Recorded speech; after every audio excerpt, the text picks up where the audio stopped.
Morning, everyone. So, a couple of weeks back, I was at a Festival Manchester prayer event, and someone, one of the talkers just said a comment, and it hit me like a brick wall, and it's just not left me. You know, they said, a fearful world needs a fearless church. And literally, it hit me, and instantly God said, write that down, that's your preach. And at that point, on the top of my head, I didn't know when I was preaching next, but he just said, that's what I want you to share. And it's literally, not that sentence hasn't left me since, well, not even now, but it's just been with me, like every day it's been hitting me. And I just knew that it was what God wanted me to share with you guys today. But it's so right, isn't it? You know, a fearful world needs a fearless church. You know, because the world is so full of fear. And you even hear it in little conversations that people have. You know, when we hear people say things like, oh, well, that bad thing hasn't happened to me yet. Touch wood, and they scavenge around looking for anything to be wood, because, you know, that's going to help. But, you know, we see it, don't you? People do it. And, like, people say, oh, well, you know, they say it comes in threes, so hopefully I'm done now. And it's like, there's a fear there, isn't there? You know, then there's the other end of it where you hear people say, you know, I'm fine, I don't need anything, or I don't need anyone. But actually, there's a fear there of opening up. There's a fear there of, you know, letting someone in. You know, there's a fear of actually facing a situation. You know, when the world is actually trying to look strong, it is just crying out for help. You know, it is so fearful. You know, and we have a media that is constantly pushing out fear because that's the story that sells. You know, that's the world that we live in now. And, you know, the world actually benefits and profits from people being scared. You know, they're so scared of not fitting in that they'll follow any trend, they'll buy any product. You know, they're so scared of losing their image that they'll purchase anything on finance to keep up this facade, no matter what the cost. You know, where people are so scared of looking old that they'll spend hundreds on fillers and facials. You know, people are so scared of getting fat, and whatever magazine you read now, sometimes it's a size 10 that's too big and it's ridiculous, you know. But people are scared of getting fat, so they go to the gym and they spend loads of time and money there. You know, and these things aren't necessarily wrong. Like, I go to the gym, you know, I'm not condemning these things. That's not what I'm saying. But I'm just making the point of saying that sometimes we do these things because of fear. It stems from a fear, and it's the world that profits from us being scared. You know, we just need to realise that. You know, like I said, you know, I go to the gym. You know, when I'm there, I work hard. You know, I want to be a good version of me. That's why I go. You know, I just want to be the best version of myself. You know, I want to be someone, you know, a wife that Adam can point to and say, 2 kids down and look at that. That's my wife over there. You know, that's what I want. I want to be, you know, fit and strong so I can run around with the kids all day in the garden and have fun with them, you know, and keep having fun with them. You know, and when I was writing my preach and when I was, you know, getting to this point, and I could just feel, it was like God was just like hitting me, and it was like, fear, Jim, fear. And I was like, what is it that you're trying to reveal to me here? And it was just that constant, that pounding of the 2 words of fear and Jim. You know, and I was like, right, God, you're clearly trying to tell me something here. What is it that you're trying to tell me? And he would just, started to reveal things to me. And he revealed that actually my gym going does stem from a fear. There was a fear there that God wanted to fix and heal in me, you know, and he said to me, you know, remember, you've lost both your parents by the time you were 29, and both was due to health problems, you know, and obviously I knew this, and there was a joke that he reminded me of that my dad used to say, and it sounds really sinister out of context. It was a joke, we all laughed, it was fine. He used to joke about how I come from a bad line of genes, you know, an unhealthy batch, because, you know, my mum's side weren't that healthy. His mum died when he was 7 of a heart attack, so, you know, she obviously was really young for that to happen. You know, and he used to make this joke about how I've come from a bad line of genes, and just a little joke. It said, when I was reading it, I was like, it sounds really sinister, that, don't worry about me. It's like, it's all right, it was a joke. And God was just reminding me of all these things. And when I sat down with God and I was just real with myself for a minute and just let him speak to me, my wanting to be healthy and strong, it wasn't just so I could run around with the kids. It was just so that hopefully I'll be there for their 30th birthdays. Like, sorry, I do want to cry this bit. But But when I realised this, I cried. I cried in my bedroom and I just prayed to God and I said, right, take this fear away. And I'm only crying now because I'm sharing it with a group of people and I'm nervous. But I just prayed to him and I said, just take that fear away. And it was something that I'd literally not thought of so bluntly before. Just something as simple as going to the gym and wanting to be fit and strong, and I've never just thought of it that bluntly. But God wanted me to realise it. He wanted me to pray to him and say, have it, that heal me with that. Take that cloud from over my life. And I feel like God is saying, I want everyone in the church to do that. I want everyone to sit down and be real with themselves for a minute. Just let God speak to you. Just for a minute, just realize our fears so that he can heal us from them, and it might be simple things like just going to a gym, that you've never even given much thought, but God wants to reveal to people the root of why you do some of the things, that you're doing. He wants to reveal the root of some of our fears so that he can help us. And it won't necessarily mean then that you'll have to stop doing them things. I don't believe that God is condemning me for going to a gym, nor is he saying you shall never enter a gym building in your life again. That's not the point. But it's just about doing things for the right reasons. It's about getting rid of all that fear. And it's about, not living in fear, not living with any cloud over any part of our lives, our hearts, our minds or our souls, but walking and living freely in Jesus. Because the world is so full of fear that it doesn't need the church adding to it. We should be doing the exact opposite of that. But with such a fearful world, it is clear why Satan is trying to convince the world that the church is weak.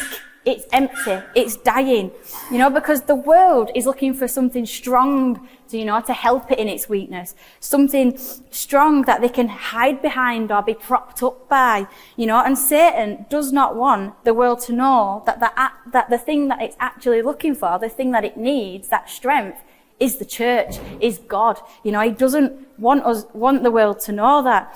This fearful world needs a fearless church. And we know that we can be fearless. We know the Bible tells us over and over again, just don't be scared, trust in God. We know it's constantly in there, but we need to know that we know. We need to live by this, and there are scriptures that back it up. There's famous scriptures, 2 Timothy 1:7. God has not given us a spirit of timidity, but of power and love and discipline. There's 1 John 4:18. There is no fear in love, but perfect love casts out fear. We've got Proverbs 31. Strength and dignity are her clothing, and she smiles at the future. You've got Joshua 1:9. Have I not commanded you? Be strong and courageous. Do not tremble or be dismayed, for the Lord your God is with you wherever you go. Psalm 23 says, even though I walk through the valley of the shadow of death, I fear no evil, for you are with me. Your rod and your staff, they comfort me.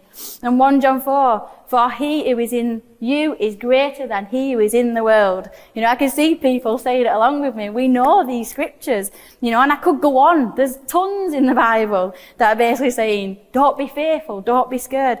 But we need to know that we know this. We need to live it. We need to be that beacon of light in the darkness, so that when the world looks round and looks for strength, looks for light, it sees the church, it sees Jesus. So the time to sit down and get real with yourself is now. Reflect on the things that you do and make sure that nothing stems from fear. Make sure that they are actually what God wants you to be doing and for the right reasons that God wants you to be living by. And if he does reveal anything to you, repent of it, pray about it, give it back to God, let him heal you, let him help you. And, God is saying, make sure that by the end of today, you have given him all your fear, even the fear that you didn't know about when you woke up this morning. Reflect and give it to him, because God does not want you to live with it for another second. You are his child and he wants to see you free and not just living like you think you're free. He wants to see us set free and truly free. And then once we've got rid of all the extra baggage, all that fear in our lives is gone, then we can be free to feel passionate again. We need to be passionate about God again, truly passionate, without fear. And do you know that the word passion, it actually comes from a Latin word, pati, P-A-T-I. Pronounce that how you wish. But it means to suffer. Passion has an element of sacrifice in it. To live without fear may even be you sacrificing that long life crutch of hiding behind that fear. That might be your sacrifice. That might be what you need to be passionate. It might be you have letting go of fear of any man so that, the world can't make you feel embarrassed about God and embarrassed about your ministry anymore. Even the word passion might embarrass you. You might sit there looking down, feeling a bit weird hearing that in a church. I don't know. But God is saying, no, be passionate for me. Be passionate about me. Sacrifice the things that aren't of God so that we can be free and live freely in Him. And at the youth event the other night, they were actually saying a bit that I was talking about in my preach. Because, God's saying sacrifice these things. He's saying it might cause temporary suffering, but in the long term, it'll be the best thing for you. And at that youth event, they were saying that the devil will give you temporary satisfaction, but long-term pain, And it might be, with God's plan, you might have this temporary pain, but long-term satisfaction. Don't go for the short-term satisfaction from the devil, and that long-term pain. Do those hard tasks that God needs you to do. Let go of that fear inside of you. Be real with yourself for a minute. Allow yourself to be vulnerable to the truth for a second, and gain God's long-term satisfaction. Don't be fearful of that sacrifice, but just freely give it to God, knowing that He only has the best plans for you, that, He loves you more than anything else can love you, that He's with you every step of the way and He's with you every second of the day, and then let's apply it to our lives. What are your giftings? What's your ministry? What's your purpose for God? Start exploring that. And don't let fear be a part of that exploration. If you sit down with God and say, what's my ministry? What's my giftings? And fear hits, stop, pray, and start the conversation again. God's saying, let's not explore our giftings and ministry and purpose in fear. Let's stop doing that. And let's just explore it freely, and courageously.